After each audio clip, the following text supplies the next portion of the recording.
જય દ્વારકાધીશ ખેડૂત મિત્રો, આજે આપણે વાત કરીશું માઇકોરાજા વિશે. માઇકોરાજા કઈ કંપનીના ચારા એ આપણે પહેલા જાણી લઈએ.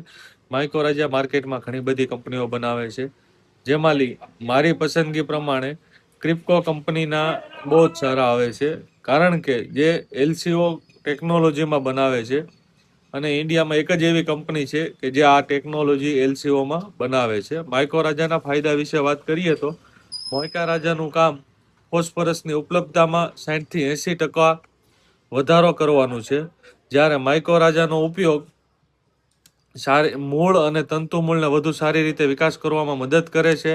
માઇકોરાજા છોડની આસપાસ ભેજનું વાતાવરણ જાળવવામાં મદદ કરે છે તથા પોષક તત્વોનું વધુ સારી રીતે શોષણ કરવામાં પણ ખૂબ સારું એવું મદદ કરે છે. માઇકોરાજા ફોસ્ફરસની ઉપલબ્ધતામાં વધારો કરે, જ્યારે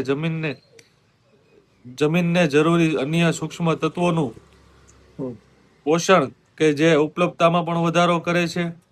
માઇકોરાજા મૂળ અને માટી વચ્ચે સારા એવા જોડાણો બનાવીને દુષ્કાળ પ્રત્યે પાકની અને છોડની સહનશીલતા વધારવાનું કામ પણ કરે છે. માઇકોરાજા પાકને જમીનજન્ય અને માટી આધારિત રોગોથી પણ બચાવે છે.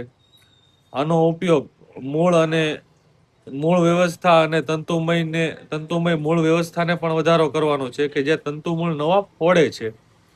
વધુ ફીડર રૂટ ફોર્મ છોડને મજબૂત અને સ્વસ્થ તાકાતવાર બનાવે છે. માઇકોરાજાનો ઉપયોગથી છોડમાં ઝીંક, તાંબુ, લોખંડ, ફેરસ વગેરે જેવા નાના માપવાળા સૂક્ષ્મ તત્વોની માત્રામાં વધારો કરે છે, તેમજ તેને છોડ સુધી પોગાડવાનું કામ પણ કરે છે. ફળ ફૂલોની સંખ્યામાં પણ ખૂબ સારો એવો વધારો જોવા મળે છે માઇકોરાજા નાખવાથી. માઇકોરાજા નખાય કેવા સમયે, તો એની વાત કરીએ તો માઇકોરાજા કોઈ પણ પાકની અંદર પાયામાં તો નખાય જ, એની સાથે સાથે 15-20 દિવસનો થાય ત્યારે કોઈ પણ ફર્ટિલાઇઝર ખાતર, ઉરિયા, મોરસ્યુ, 20-20-13, ડીએપી કોઈ પણ સાથે મિક્સ કરીને પણ નાખી શકાય છે.